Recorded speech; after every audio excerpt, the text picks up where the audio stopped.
Phase 3 of the Bucs off-season program hasn't even begun yet, so they're not even playing actual football right now. They're just doing drills. But already you get the feeling from the defensive coaches that this team is a lot better than it was last year, and for two reasons. One being that guys are a lot more comfortable with where they're lining up and what their roles are, and two, depth. There seems to be a lot more competition this time around. To have a chance to go through this offseason should help all of our guys.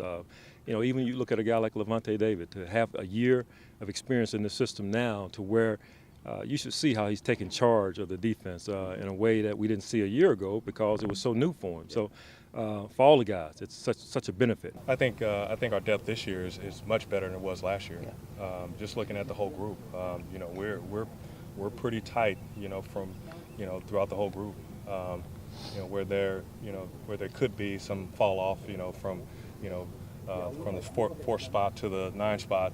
Now we're pretty tight all the way through, and it's going to be exciting to watch the guys compete and see how this thing shakes out. When you look at those last 10 games of the season and you see that we finished like in the top 5 in almost every category, including points, that's what gets you excited. There are some things that we can build on, and we're expecting the guys that are coming back to really improve.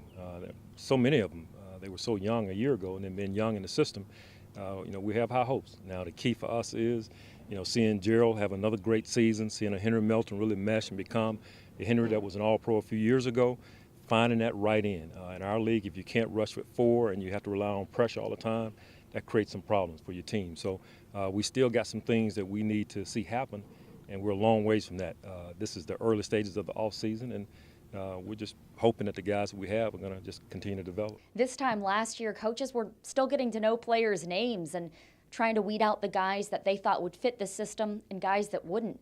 And meanwhile, players have said that they feel so much more comfortable this time around that when they're doing drills out on the field, they can see the big picture now and they can actually envision themselves out on the field playing. I know Alteron Werner mentioned that recently, and a couple of other guys have done the same. So between that, the coaches having a better feel for the guys and what makes them tick, knowing how to motivate individual players, it should go a long way as far as improving on that 2-14 season from last year.